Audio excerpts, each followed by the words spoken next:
जय महाकाल। दोस्तों, अभी सावन चल रहा है और सावन के महीने में भगवान शिव की विशेष महिमा है। शास्त्रों में शिव जी के स्वरूप के संबंध में कई महत्वपूर्ण बातें बताई गई हैं। देवों के देव महादेव को जो बात सबसे अलग करती है वह यह है कि उन्हें दैवीय आभूषण और वस्त्र नहीं बल्कि राख यानी भस्म पसंद है। भगवान शिव अपने शरीर पर केवल भस्म लगाते हैं और भस्म ही उनका आभूषण है। लेकिन भगवान शिव अपने शरीर पर भस्म क्यों लगाते हैं?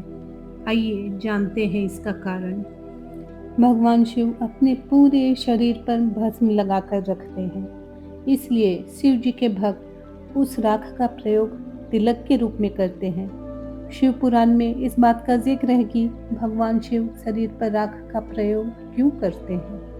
एक कथा प्रचलित है कि जब सती ने क्रोध में आकर खुद को अग्नि के हवाले कर दिया था, उस वक्त महादेव उनका शव लेकर धरती से आकाश तक हर जगह घूम रहे थे।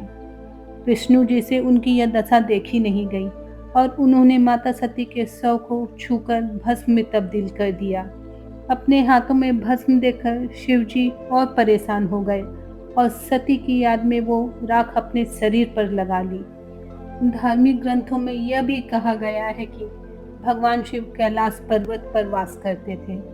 वहाँ बहुत ठंड होती थी।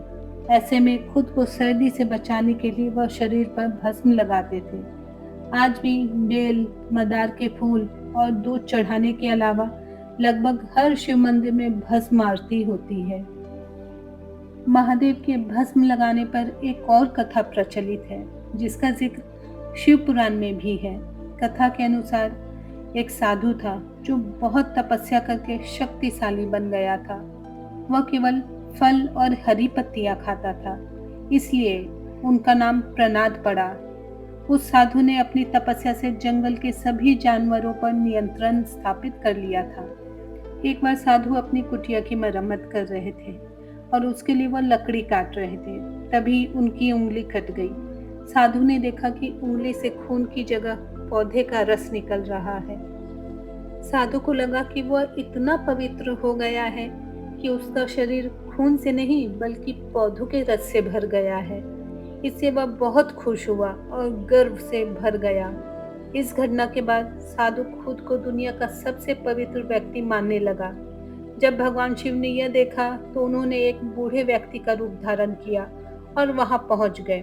बूढ़े व्यक्ति के वेश में भगवान शिव ने साधु से पूछा, वह इतना खुश क्यों है? साधु ने कारण बताया। सब कुछ जानकर भगवान शिव ने उनसे पूछा, यह तो पेड़ पौधों और फलों का रस ही है, लेकिन जब पेड़ पौधे जल जाते हैं तो वे भी राख बन जाते हैं। अंत में राख ही शेष रह जाती है। भगवान शिव ने एक बूढ़े व्यक्ति का रूप धारण करके तुरंत अपनी अंगुली काट कर दिखाई तो उसमें से राख निकली। साधु को एहसास हुआ कि स्वयं भगवान उनके सामने खड़े हैं। साधु ने अपनी अज्ञानता के लिए क्षमा मांगी। ऐसा कहा जाता है कि तभी से भगवान शिव ने अपने शरीर पर भस्म लगाना शुरू कर दिया ताकि उनके भक्तों को यह बात हमेशा याद रहे। शारीरिक सुंदरता पर अहंकार न करें, परम सत्य तो हमेशा याद रखें। जिसका जन्म हुआ है उसका अंत भी निश्चित है। दोस्तों, अंत में सिर्फ इतना कहना चाहूंगी कि देवों के देव महादेव की असीम कृपा हम सभी प्राणियों पर बनी रहे।